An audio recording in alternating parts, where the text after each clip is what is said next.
rodando as manchetes dos jornais, né? Como é que esse título do Flamengo foi noticiado?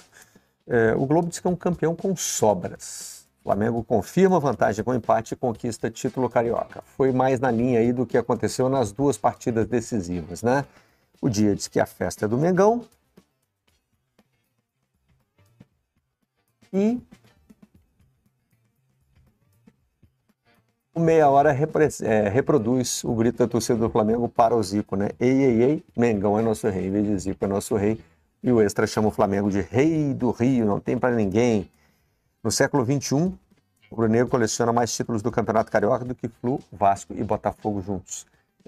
Esses títulos são alguns dados aí, as estatísticas, né, do domínio do Flamengo no Campeonato Carioca, né? Durante muito tempo, né, o Fluminense ostentou o título de maior campeão carioca, né? Aí o Flamengo foi se aproximando e tal, passou. E aí, olha, no século XXI, o Flamengo tem esse domínio destacado pelo jogo extra, né? Olha aí, 13 títulos contra 12 somados. De Fluminense 5, Botafogo 4 e Vasco 3. E aí tem aquela estatística de Flamengo e Fluminense, né? O campeão, né? Como é que foi a briga pelos títulos? Olha ali, ó. Onde é que vai chegando? O Fluminense em 85, né? Dá uma parada ali, ele fica um tempo sem ganhar, e nesse século, esse número que a gente já mostrou. Ali na barrinha, né, da marca dos 30 títulos, a gente viu que foi... Desde 85, o Fluminense só tem 6 títulos, né? Que ele fica 10 anos sem ganhar, até 95, gol de barriga, e os 5 títulos desse século. O Flamengo foi campeão em 2000 e a partir daí, né, começou uma série de conquistas para passar à frente do Fluminense. E tá assim, o ranking de campeões cariocas. Flamengo 39, Fluminense 33, Vasco 24, Botafogo 21, América 7, Bangu e São Cristóvão 2, Paysandu, que nem existe mais, 1. Não existe como clube de futebol, né? O clube social é ali perto do Flamengo, até. Frente ao sede do Flamengo. Ali no Leblon. O São Cristóvão está tentando retomar aí, né? Um caminho, e o Bangu foi mal no campeonato desse ano, né? Tá rebaixado. O rebaixamento do Campeonato Carioca é diferente, né? Tem outra chance de jogar ainda. O Bangu poderia ainda voltar para o próximo campeonato. Mas, enfim, falando desses dois clubes que dominam aí o cenário dos campeonatos cariocas, né?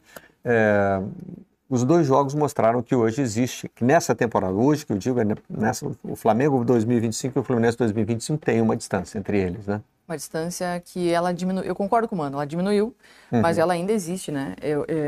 Eu acho que o Fluminense, ele fez o que dava para fazer.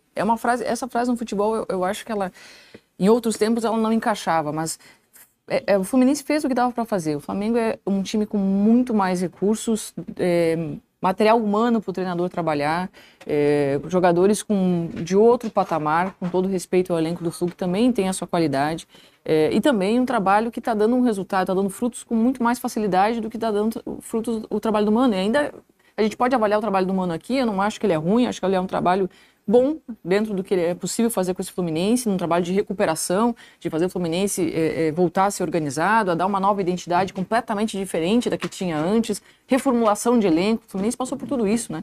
Reformulou o elenco para poder dar uma outra cara ao seu futebol, mais intenso, de mais marcação, e o Mano veio muito nessa batida. Mas o que é possível fazer contra esse Flamengo? Acho que essa é a pergunta, e essa distância do Flamengo, ela não está só para o Fluminense, ela está para a grande maioria dos clubes da Série A do Campeonato Brasileiro. Ela vai ficar mais curtinha contra o Palmeiras, contra o Galo a gente vai medir esse ano, porque o Galo também passa por uma mudança de treinador. O Botafogo é uma incógnita, a gente falava sobre isso, né, Luciano? A gente não sabe o que esse Botafogo vai render, talvez ele venha com muita força, mas ele de 2025 é uma incógnita para mim. Então, o Flamengo, ele tem uma distância em elenco, em trabalho, que realmente acho que isso aparece contra todos os times do Brasil. Algumas distâncias bem mais longas do que outras, mas a distância ela está ali. E a pergunta que todo treinador vai fazer quando encontrar o Flamengo pela frente no Campeonato Brasileiro é: o que é possível a gente fazer contra esse Flamengo? Alguns treinadores, dependendo do time que eles têm, vão dizer: vamos tentar jogar de igual para igual, mas vai ser bem difícil. E outros, a maioria deles, vai dizer: vamos se defender e tentar marcar esse Flamengo. Se sobrar uma bola lá na frente, a gente pode, quem sabe, achar um gol. Ou numa bola parada, a gente fazer nosso gol acontecer. Agora, jogar pra valer assim, ó, um jogo franco, com a bola no chão, trocando passes, construindo contra esse Flamengo, olha, os trabalhos no Brasil vão ter que evoluir, mostrar uma evolução muito grande pra gente ver isso acontecer no Campeonato Brasileiro. Ou o Flamengo ter uma queda muito brusca, o que ele não mostra indícios do que vai acontecer. É uma distância que é refletida dentro de campo, porque a gente vê com frequência no futebol brasileiro, até algumas dessas finais estaduais que a gente vai comentar hoje também, distâncias que existem no papel, mas na realidade elas ficam muito menores. O Flamengo esse ano jogou 3 vezes contra o Fluminense, 3 vezes contra o Vasco e 2 contra o Botafogo, né? O Botafogo teve a Supercopa. Nesses 8 jogos, nesses 8 clássicos contra times da Série A, inclusive o atual campeão brasileiro da Libertadores, o Botafogo, o Flamengo só não demonstrou com volume que era muito superior no primeiro contra o Fluminense, o 0-0 da fase de classificação. Nos outros 7 jogos contra times, não estou falando de time pequeno do Campeonato Carioca não, times da Série A. Nos outros 7 jogos, o Flamengo demonstrou dentro de campo ser claramente superior. E aí, falando das 2 finais especificamente, o segundo tempo do primeiro jogo e o primeiro tempo de ontem são superioridades muito evidentes. E difícil você ver isso numa final. Por exemplo, até no Grenal, que a gente vai falar mais pra frente, o Inter mostrou ser claramente superior ao Grêmio, mas não tem o volume que o Flamengo teve diante do Fluminense, tanto no segundo tempo da primeira final, quanto no primeiro tempo de ontem. O Fluminense mal conseguia passar do meio de campo. No primeiro tempo de ontem, era bola no Arias e o Arias tentava fazer alguma coisa ali quando tinha. O Flamengo fez muita falta no Arias, vale fazer esse destaque, foram 7 faltas. Sempre que o Arias pegava na bola, o Flamengo tinha a estratégia de fazer falta.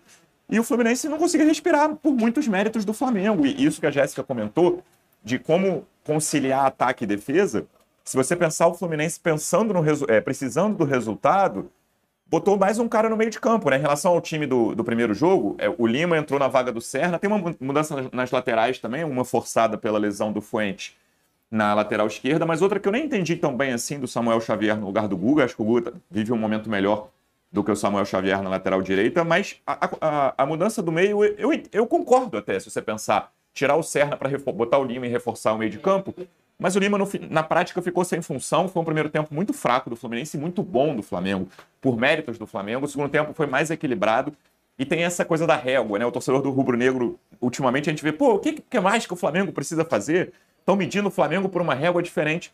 Acho que tem que ser medido por uma régua diferente e isso é mérito do Flamengo. Isso não é um problema do Flamengo. E o Flamengo é campeão carioca de maneira incontestável, mostrando dentro de campo que é claramente superior aos 3 rivais e ainda mais superior aos clubes pequenos do Rio. E entrando nesse debate, né, dessa diferença que tem o Flamengo para as outras equipes, além de poder aquisitivo para poder competir no mercado, de um elenco que é muito bem montado, de jogadores com muita qualidade, acho que tem um pontinho especial, que é um novo treinador que chega com ideias muito mais novas de futebol e que aqui no Brasil a gente não está tão acostumado. Porque é muito difícil fazer uma equipe jogar solta do meio para frente, mas com um poder de desarme e marcação como o Flamengo tem. O Flamengo defensivamente ele é muito forte, além de ofensivamente. Hoje é muito complicado você conciliar essas duas coisas. O Felipe Luiz ele não joga com um time posicional, que tem a sua posição estática em campo, porque ele precisa cobrir um corredor obrigatoriamente. Todo mundo faz esse papel tático, mas de uma maneira leve em campo. Quando o Fluminense não consegue sair jogando, é porque tem uma marcação no meio campo, pressão, que não deixa o atacante respirar, não deixa o atacante girar, vencer a marcação que está sobre ele para poder olhar para frente e dar esse passo para frente. Isso é difícil de fazer se você tem nessa equipe uma lógica ofensiva de jogo. Um time que está preparado para atacar. Então, esse é um ponto muito positivo do Felipe Luiz. Eu faço esse paralelo porque na seleção brasileira, por exemplo, a gente tem jogadores muito técnicos do meio para frente, com muita qualidade técnica e que a gente quer ver jogarem um pouco mais soltos. Mas quando se tenta isso na seleção, se apresenta uma fragilidade imensa defensiva. Porque faltam alguns encaixes, ou talvez faltam algumas ideias. Então, acho que o Felipe Luiz, ele contribui para essa diferença que existe hoje do Flamengo em relação às outras equipes. Esse ponto da marcação, da pressão do Flamengo, tem uma adaptação que eu acho interessante, mérito do Felipe Luiz, que é... Salve, salve, nação rubro-negra! Segunda-feira, pós-título, somos campeões, rei do Rio. Olha, juntando todos os nossos títulos, são mais do que Botafogo, Vasco e Fluminense juntos. É isso aí, nação rubro-negra. Vamos curtir aí um recorte aí do Redação com o Rizek. Isaac não, o Barreto, ele vai comentar aí e as notícias de todos os jornais um dia após ser campeão da Taça Rio. Campeão carioca, desculpa. Não se esqueça, se inscreva no canal, deixe seu like, ative o sininho para mais. Vamos continuar aí, ver todos os detalhes que eles comentam e são imparciais, vamos dizer assim. Que tem muitos clubistas comentando aí. Vamos ver agora o que eles dizem aí. Continuar, né? E a gente já tá vendo. O Flamengo, a questão que a gente ainda debate sobre o Flamengo é como finalizar, como fazer mais gols, criar mais e fazer mais gols. E fazer mais gols, o que todo mundo fala quando fala disso? O Pedro, o desfalque do Pedro. Mas sem o Pedro, o que você consegue fazer melhor sem o Pedro? Você intensifica a pressão. A pressão do Flamengo vai ser pior sem o Pedro, um pouco pior, pelas características dele, absolutamente natural isso. Mas o Flamengo vai fazer menos gols porque não tem esses finalizadores. Por exemplo, as chances do Plata e do Luiz Araújo no primeiro tempo de ontem. O Pedro provavelmente faria esses gols, mas será que ele roubaria a bola que o Plata roubou do Fábio? Então, o Felipe sem o Pedro, que é um desfalque enorme nesse time, melhor centroavante do futebol brasileiro, consegue adaptar o time para fazer coisas melhores do que ele faria com o Pedro. E intensificar a pressão é uma delas. O Fluminense não conseguiu respirar no primeiro tempo de ontem por mérito do Flamengo, porque o Flamengo estava lá em cima marcando e o Fluminense tinha muita dificuldade de sair. Claro que entra nesse cálculo, né? A gente está falando da qualidade do Felipe Luiz e vamos poder medir melhor até quando ele tiver um outro trabalho pela frente, que não seja no Flamengo, com outros jogadores, outras peças. Claro que tem uma defesa, né? Com o Léo Ortiz e o Léo Pereira, jogadores que têm velocidade, que conseguem ter uma arrancada, que conseguem dar a cobertura. Laterais, né? Como o Wesley, por exemplo, tem uma presença ofensiva gigante, mas também contribui na fase defensiva. Poucos elencos entregam isso para um treinador, né? Talvez alguns treinadores sofrem mais porque eles não têm uma defesa que vai saber jogar com a linha tão alta, ou uma dupla de volantes que vai saber fazer um encaixe tão bem feito e de uma maneira tão harmônica que façam que todo o meio-campo se encaixe de uma forma natural. Claro que tem a ver com esse elenco muito, muito bom do Flamengo, mas é muito interessante ver que hoje é difícil você achar algum time no país que vai conseguir jogar de igual para igual com esse Flamengo, atacando e defendendo. Da dupla de volantes, o Felipe disse na coletiva que o Pulgar e o De La Cruz botaram o jogo no bolso, foi a expressão que ele usou.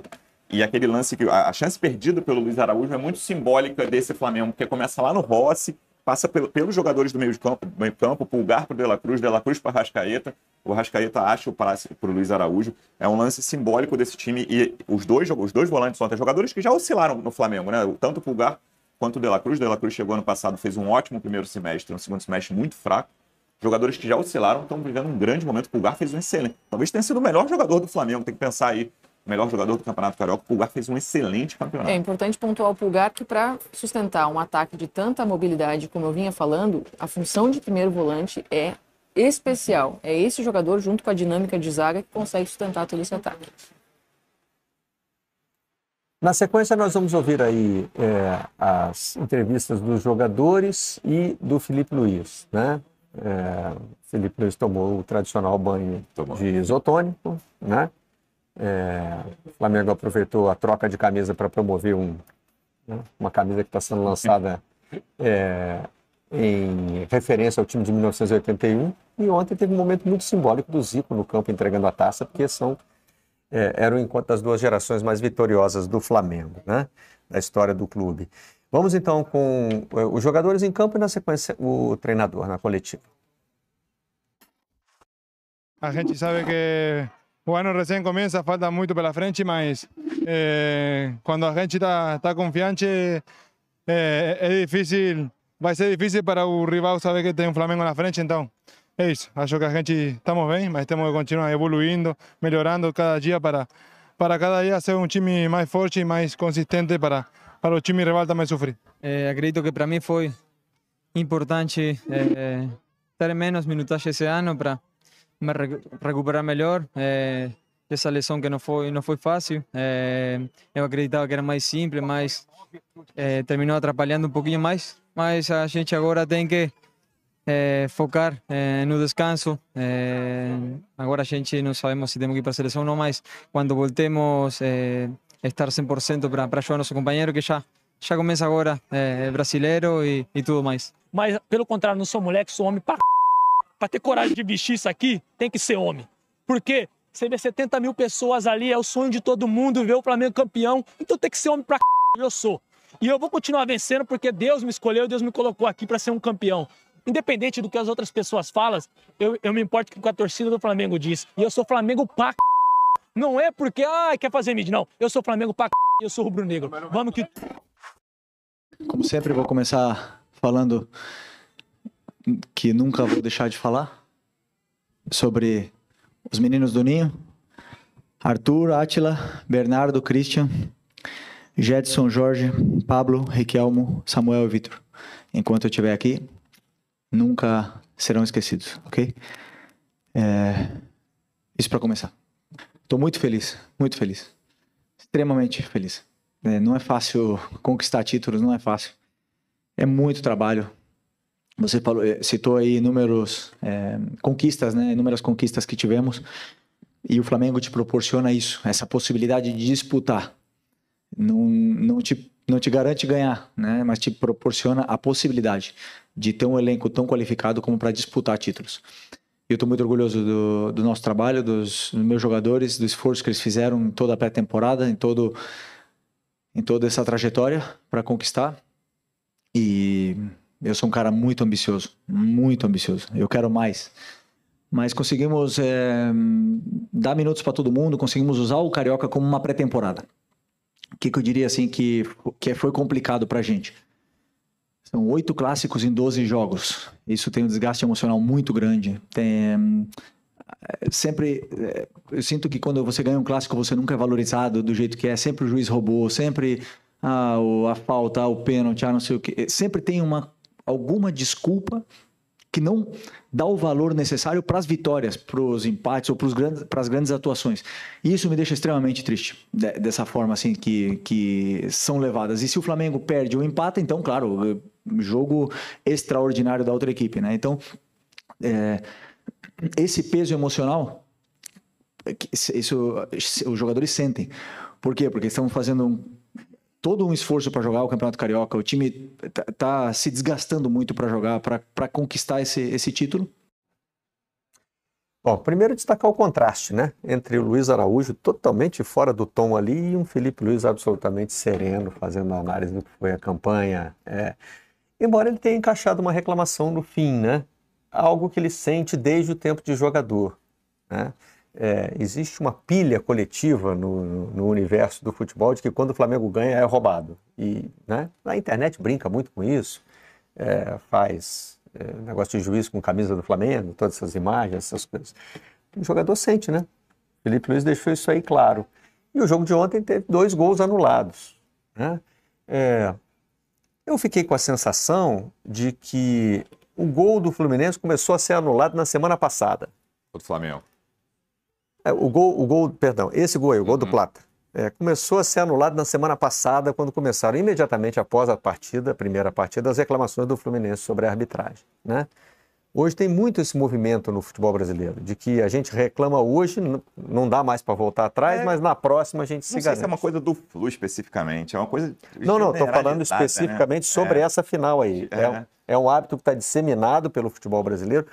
O que a gente poderia apontar como característica... O Flamengo também não reclama bastante, o Gerson não é um jogador, por exemplo, um exemplo só que reclama bastante no campo, eu não sei, o Fluminense teve uma coisa de nota oficial depois do primeiro jogo, reclamando de arbitragem, diferente nessa final, mas eu acho uma coisa bem generalizada. E embora seja bem generalizada, eu não sei, parece que nos jogos do Fluminense o bolinho é sempre maior.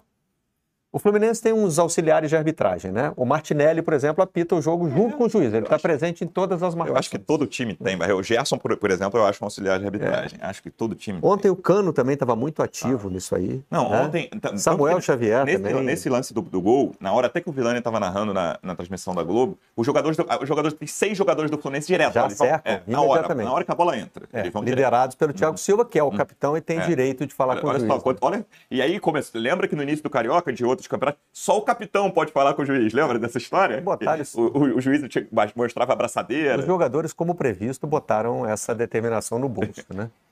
Mas eu acho que isso é reflexo. Isso acontece no Brasil inteiro, tá? Se a gente for nos campeonatos regionais, tem reclamação em todos os campeonatos regionais e essa tentativa de condicionamento da arbitragem para o próximo jogo. Agora, isso só mostra como a arbitragem, assim, ao meu ver, tem credibilidade zero, né, perante os clubes. Os clubes, eles se sentem no direito de fazer isso porque eles se sentem sempre lesados. Então, essa ausência de critério, os jogadores, treinadores, os clubes ficam perdidos de qual que é a regra que está valendo, e se sente, por que para mim valeu, para o outro não valeu, aí no outro jogo está valendo, depois não vale mais, e isso a gente está vendo ano após ano, qualquer resquício de credibilidade da nossa arbitragem se esvaindo, porque são erros crassos que acontecem. E para mim, anular esse gol foi mais um erro desses. Pois é, a gente só não está vendo a falta que o VAR conseguiu ver ali, né? Eu não sei aonde, porque não tem nenhum braço puxando. Foi a carga do corpo. Mas, gente, no futebol você coloca o teu peso do corpo para ganhar uma jogada. Isso é normal. O corpo ele é usado para eu acho que ele não deu a falta no braço, né? Até pelo lance do VAR ali que a gente conseguiu ver a análise. A gente discutiu muito, tem força no braço? Para mim, é claro que não existe força no braço, não. E eu fiquei com a sensação de que o Bruno Arleu analisou as costas do Juninho no pé do Ignacio ali, totalmente sem querer, mas foi o lance analisado, na minha opinião. E aí, eu tenho uma questão que é o tamanho da intervenção do VAR. Para mim, esse lance não é lance... Você pode até achar falta essas costas no tornozelo do jogador. Se eu estivesse na cabine do VAR, eu não chamaria para esse tipo de lance. É uma discussão longa e conceitual do futebol brasileiro, né? O tamanho da intervenção do VAR. Falamos sobre isso semana passada aqui por causa do Palmeiras e de São Paulo. Tem uma orientação no Campeonato Carioca de intervenção mínima. Ou seja, se o VAR tivesse analisado esse lance e achado que era uma questão de interpretação, deveria prevalecer a interpretação do juiz. Se o VAR seguiu à risca essa determinação, significa que viu nesse lance uma falta clara, uma falta evidente. Que nós aqui não conseguimos ver, e ontem o PC Oliveira também não viu. Eu estava apresentando o Troca de Passe, ele participou, falou desse lance, sobre o gol anulado de impedimento, né? Sim, impedimento. O VAR passou a linha, por mais que tenha passado a linha grossa do Campeonato Carioca. Ontem teve o gol do Grêmio, a gente vai falar mais na frente, até impedimento a gente consegue discutir. Esse é o lance do impedimento. O impedimento de 7 minutos no Grêmio, isso aí, né?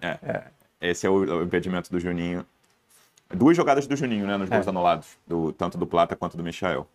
Pois é, o Juninho podia ter saído de campo ontem bolado com a arbitragem, mas curiosamente, o time que reclamou da arbitragem foi o time que teve os 2 gols do adversário anulados. O Fluminense saiu de campo revoltado ainda com alguma coisa. Acho que a gente tem até o Thiago Silva, não tem? Que o Juninho fez o gol do título, né? O segundo gol do jogo de ida, o gol do Juninho que fez essas 2 jogadas aí, dá pra tratar como o gol do título carioca.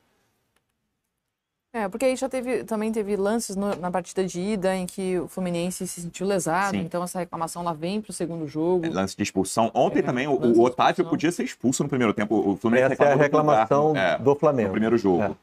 Eu achei talvez até achei um lance claro, na minha opinião, de sola do Otávio ali no primeiro tempo. Então, o PC Oliveira ontem, também na participação dele no Troca de Passes, considerou que foi no limite. No limite da interpretação. A famosa história do cartão laranja, né? Ele pode ir para um lado ou pode ir para outro.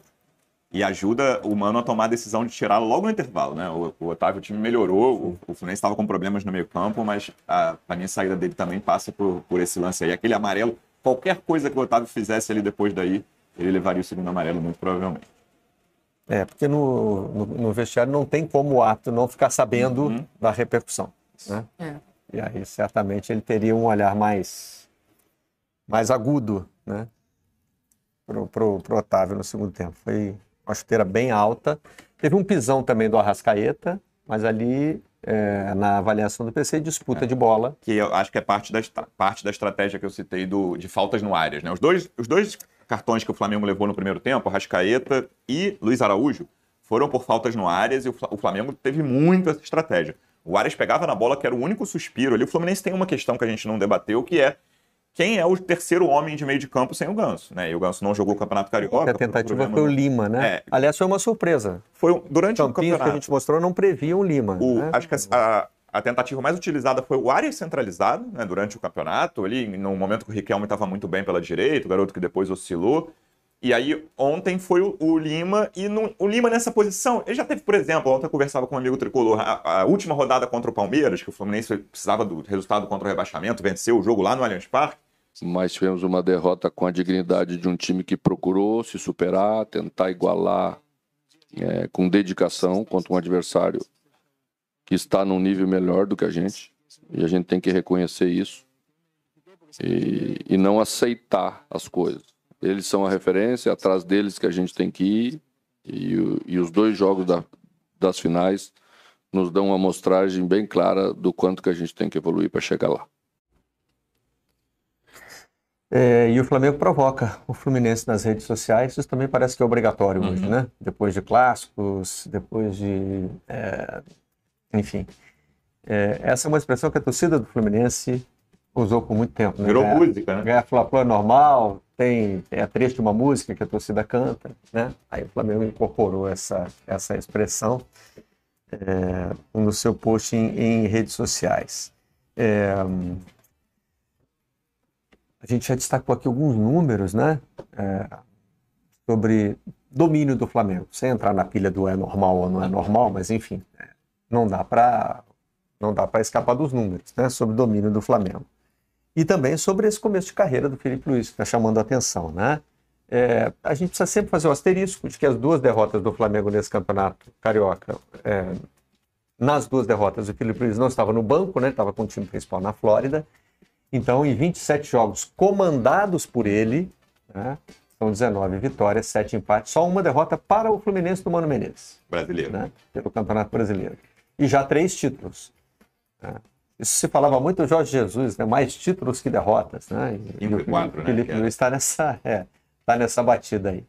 Com 77,4% de aproveitamento. O aproveitamento de campeoníssimo brasileiro. Mas, evidentemente, né, gente, só estou comparando o percentual, porque... É mais difícil chegar a 75% de aproveitamento no brasileiro do que no carioca. Mas esse aproveitamento ele tem tudo junto e misturado. Sim. Acho que a gente vai conseguir fazer uma leitura mais correta da competência do Felipe Luiz. Ele já mostra muita competência, mas exatamente que treinador é esse? Quando o tempo passar, né? Ao longo do tempo, quando ele enfrentar adversários que vão estar muito bem também, quando enfrentar times bem treinados, com uma capacidade ofensiva grande também e defensiva. Acho que ali a gente vai conseguir ver, né, mais uma amostragem onde o Felipe vai ser mais testado, né? No Super Mundial, especialmente lá onde os adversários vão subir de patamar, para a gente começar a entender que treinador é esse e o que ele tem a oferecer para o nosso futebol brasileiro. Até agora, tudo é muito bom. E ele consegue fazer esse Flamengo jogar de uma forma muito dinâmica. Acho que o principal é isso. Porque o Flamengo não goleou o Fluminense pra gente. A gente tá falando da distância, né, do Flamengo para o Fluminense. Não goleou o Fluminense. Mas as dinâmicas que acontecem em campo dos jogadores defensivas e ofensivas mostram muita capacidade de um time que é muito bem treinado. E só um ponto especial que também contribui para o sucesso do Felipe e do Flamengo. É um time que fisicamente está muito saudável. É um time com muita saúde física, corre demais, está sempre numa rotação muito boa. Difícil ver um jogo em que o Flamengo está numa rotação ruim. Ok, alguns jogos do Carioca, quando estava calor, ou na primeira partida da final, ali durante o primeiro tempo. Tudo bem, mas é um time que está sempre muito afinado. E isso contribui para um treinador que consegue colocar em prática as suas ideias. Então o Felipe até agora, ele nos traz, né, a ideia de um treinador que tem uma proposta de jogo muito interessante, que conseguiu vender isso para os seus atletas, os atletas compraram essa ideia do treinador e eles têm capacidade para executá-la em campo com clareza. Isso é muito legal de se ver e difícil de se ver. Tem muito treinador com ideias dinâmicas, incríveis, mas não conseguem vender para os seus jogadores. E olha que a gente está falando de um elenco de estrelas, né? Não é muito fácil você convencer um elenco de estrelas a jogar assim. Nós mostramos que até o banho de isotônico foi organizado, né? Os jogadores chegaram, em vez de bagunçar a coletiva, né? Deram um banho ali. Não, ele falou, vai lá, beleza, né? Vamos Isso, lá. aí ele puxou a cadeira, sentou ali. A outra camisa já estava ali, né?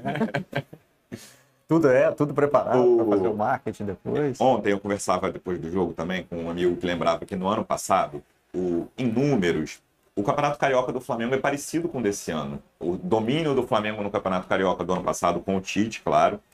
Teve a história que o Flamengo só levou 1 gol no ano passado, esse ano o Flamengo levou 7 gols. Mas o desempenho é diferente. Olha que no ano passado, teve sim, no primeiro jogo da semifinal, foi o Fla-Flu semifinal, e o Flamengo jogou a final contra o Nova Iguaçu. O primeiro jogo da semifinal entre Flamengo e Fluminense foi um amasso do Flamengo também, 2-0, o segundo foi 0-0. Era aquele momento do Diniz ali, o Fluminense não conseguindo se encaixar com o Diniz depois do título da Libertadores. E o Flamengo passou por cima do Fluminense na ida da semifinal. Mas, no geral, o Flamengo não fez grandes jogos contra os times grandes no ano passado. E o que me chama muita atenção esse ano é desempenho, como eu falei, principalmente contra os grandes. O que você está falando casa com 2 contribuições do Gilmar Ferreira. Me enviou aqui, olha. O título do Felipe Luiz no Campeonato Carioca foi invicto, o do Flamengo não foi, né? A gente já fez esse asterisco aqui. Em 15 jogos, venceu 9, empatou 2, fez 22... Não, ele dirigiu o time em 11 dos 15 jogos, venceu 9, empatou 2. Fez 22 gols e sofreu 2. É um saldo de gols de 20, né? E com esse 0-0 aí, é o 12º clássico sem derrota em confrontos válidos pelo Campeonato Carioca. Também aí, né, não só com relação ao Felipe Luiz, mas ao domínio do Flamengo nessa competição. Mas, no geral, no rendimento esse ano me chama mais atenção. Eu lembro, por exemplo, no ano passado, fora essa semifinal que o Flamengo foi bem superior ao Fluminense, afinal não foi contra um grande, né? O jogo de classificação contra o Vasco, o Léo Pereira teve que salvar a bola em cima da linha, o Gabigol até perdeu um pênalti também, mas o Felipe Luiz, o Flamengo do Felipe Luiz, consegue mostrar um desempenho dentro de campo com uma diferença para os rivais que o Tite não conseguiu no Carioca do ano passado, para ficar nesse recorte de Carioca de 24 contra Carioca de 25. O Flamengo é muito dominante nas partidas que faz. Ontem, mais uma vez, e vamos lembrar, o primeiro jogo da final, agora em 25, o Flamengo não fez um grande primeiro tempo. Se não fossem erros dos dois principais jogadores do Fluminense, o Fábio no gol do Wesley e o Arias que perdeu um gol feito, talvez o intervalo daquele jogo tivesse 1-0 para o Fluminense, em vez de estar 1-0 para o Flamengo no primeiro jogo da final. Mas o segundo tempo do primeiro jogo e o primeiro tempo de ontem, é difícil a gente ver, a não ser quando a final é Flamengo e Nova Iguaçu, como foi o caso do ano passado, em clássicos, e aí pelo Brasil, é difícil a gente ver um time dominando tanto o outro por 90 minutos, né? 45 da quarta-feira, 45 do domingo, como o Flamengo dominou o Fluminense. Nós temos já mostramos o Vinícius Júnior vendo o jogo? Vamos só trazer mais esse detalhe aqui para a gente fechar o papo sobre a final. Os jogadores machucados de ambos os lados também estavam aí, né? Bruno Henrique, Ganso, Bruno Henrique, Ganso, Camarote. Pedro, né? Mas o Vini, que se apresenta à seleção brasileira, né, para essa data FIFA, também aproveitou para ver o jogo do Maracanã e viu sofrendo. E viu ali torcendo muito. E nós temos a contribuição do Mário Alberto. Vamos ver aqui qual foi o tema que ele pegou aí. Para quem tem um filho que viu Como Treinar o Seu Dragão, que é o que inspira essa charge aí, milhares de vezes, né? Peguei rapidamente a referência. Como Treinar Seu Urubu. É o Felipe Luiz, né? Realmente esse começo de carreira impressionante do treinador do Flamengo. E a gente vai terminar com mais um trecho da entrevista coletiva, não é isso? Do Felipe Luiz? Não, é porque para fazer a transição aqui para Flamengo e Palmeiras, que foi a final da Libertadores, né? Eu queria lembrar esse momento em que o Felipe Luiz abriu a coletiva falando, né, dos meninos do Ninho, fazendo a sua dedicatória, e o Rafael Sibila, que estava fazendo a transmissão para o Sport TV, mostrou esse trecho para o Ryan Lucas. Aí o que a gente tem, na verdade, já é a reação dentro do campo. Felipe é gigante. Felipe foi um cara que, como jogador, como treinador, pude participar lá nos treinos com ele, sendo jogador, me ajudou demais. E escutar ele relembrando os meninos que praticamente vivia com eles, morava com eles. E é por eles sempre, nunca vai ser esquecido. O que representa para você esse título? 1 milhão de coisas. 1 milhão. Diz uma, então. Sonho. Um sonho realizado por mim, por eles, pela minha família, por todos. Os jogadores vitimados por essa tragédia. E agora eles estão chegando na idade de disputar até entre os profissionais, né? O Ryan já teve chance. O goleiro também, o Diogo, né? Então tem aí uma geração que conviveu com os garotos do Ninho, com as vítimas do incêndio, e que agora está vestindo a camisa do Flamengo em decisões como essa, que foi para os pênaltis, né? Numa cobrança... Não foi uma bonita disputa de pênalti. Não, mas foi animada, né? Foi animada. Teve goleiro imitando o Diego Martins, né? O goleiro do Palmeiras. O goleiro do Palmeiras, o Aranha, fez uma dancinha, né? Tomou cartão amarelo, né? Depois fez uma defesa, mas tinha se adiantado, o juiz mandou voltar, ele defendeu no outro canto, né? Teve essa cobrança do Luigi, que é aquela que lembrou o Cássio, né? O Cássio no Fla-Flu de 2001. Só que naquela foi a favor do Flamengo. Isso. A disputa não foi bonita, a última foi certinho no cantinho ali, sem chance pro Aranha. Mas o Aranha ainda tocou na bola também, né? Enfim, a gente registrar, a torcida do Flamengo chamou o Luigi de chorão. Depois de ser vítima, né? Depois de ser vítima, na verdade, assim, o que a gente deveria estar fazendo é valorizar a coragem do Luigi naquela entrevista e não usar isso como... aquele argumento, né, que os racistas de estádios de futebol sempre usam, não, mas é da provocação, Falou do jogo. Foi feio. Mas o Luigi, mais uma vez, mostrou que enfrenta esse tipo de agressão, né, com a cabeça erguida. Tá aí, pessoal, um trecho do Redação, né, com o Barreto e companhia. E, cara, o Flamengo ganhou a Libertadores Sub-20 em cima do Palmeiras nos pênaltis. A gente foi campeão 2 vezes ontem. Caramba! Aí sim, eu anotei aqui, né? Campeão com sobra, diz os jornais. O rei do Rio é o Flamengo. Só confirma. É tudo isso. O gol do Juninho começou anulado, que o rapaz falou lá, o comentarista, no primeiro jogo. Isso é verdade. Tanta pressão que os caras deram antes. Criticaram a arbitragem. Diz que precisava de um árbitro FIFA para um clássico como esse. E ali o Bruno Arleu já sofreu pressão já ali. Aquele gol foi anulado. Ali é a interpretação. O VAR não tá ali para interpretar. É o juiz. O juiz em campo deixou rolar. É contato. Se não quiser contato, tem que jogar vôlei. Jogar peteca. Meu... Foi um garfado, não tem desculpa, essa é a realidade. Outra coisa, os auxiliares em campo, essa foi boa. O Flamengo tem um monte de auxiliares, o Gerson é um deles, por mais que ele é o capitão, ele que representa, é o que mais chora. Um exemplo dado disso é o gol do Fluminense no primeiro jogo. Ele caiu no chão pedindo falta, ficou lá e o time correu, voltou. Quando a bola chegou, o Arias, ele... põe a bola do outro lado de campo, tava todo mundo do lado direito, ele inverteu o jogo, meteu lá no Fonte, os Fonte tava sozinho. O Gerson viu que perdeu, ele veio correndo para ver se continuava a cobrir aquele espaço, mas já era tarde, porque ele deixou um buraco enorme. Porque ele chora muito.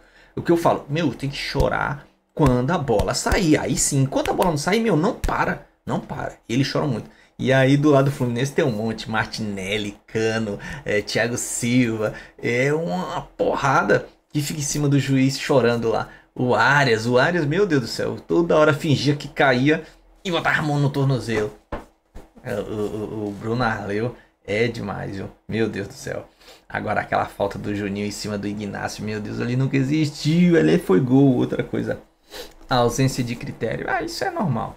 Isso tá normal, isso é toda arbitragem, isso aí eles têm que regulamentar. Os juízes não são profissionais. Fala FIFA, o que eu tenho um selo FIFA, mas assim, tem que profissionalizar os árbitros. Os jogadores que são profissionais não sabem cruzar, não sabem... A maioria não sabe bater um escanteio, fica brigando pelo aquele espaçozinho ali naquele 1/4 de círculo para pôr a bola em cima do círculo. Eles acham que ganham 10 centímetros, 1 ou 2 milímetros ali, saindo da linha, põe lá no limitezinho, vai melhorar a cobrança de escanteio. Você já viu isso? Todos os jogadores fazem isso aí. Uma porrada. Ontem uma briga do Lima para cobrar lá no círculo lá da falta lá, ele queria, o bandeirinha puxou a bola, disse que não era para cobrar porque era no círculo, ele puxou para lá, ele queria discutir com o Bruno Arleu foi lá, tem que comer o rabo dele, vocês viram isso aí? Entendeu? É difícil, cara, os jogadores queriam, na realidade queriam mandar no jogo, ele queria que o juiz apitasse para eles, o pessoal do Flamengo, do Fluminense, desculpa. Mano Menezes, parabéns. Reconheceu, foi sincero, reconheceu a superioridade do Flamengo. Ele é o nosso exemplo. Não tão muito distante, lógico. Me falaram aqui, eu vi uns comentários sobre que o Fluminense está muito abaixo devido ao desfalque. O Flamengo tá lotado de desfalques. Eles têm que ter trabalho, que nem o Felipe Luiz faz no Flamengo. O Flamengo tá sem Bruno Henrique, Cebolinha, Pedro, Vinha. O Cebolinha não entrou. O Michael voltou daquele jeito. E quem mais? Ayrton Lucas. Sabe? A gente tá cheio de desfalques. O Fluminense, isso não é desculpa pro Fluminense. Precisa de trabalho. E o Mano foi parabéns. Reconheceu a superioridade do Flamengo E o Flamengo é maior do Rio, é o rei do Rio. Uma provocaçãozinha, é normal, você viu lá? Mas é isso aí, gente. Se inscreva no canal, deixe seu like, ative o sininho, vamos compartilhando aí com os amigos. Ajuda aqui o serviço aqui do parceiro. Compartilha entre os grupos de WhatsApp, comenta lá pra gente interagir junto, beleza? Tamo junto e saudações rubro-negra.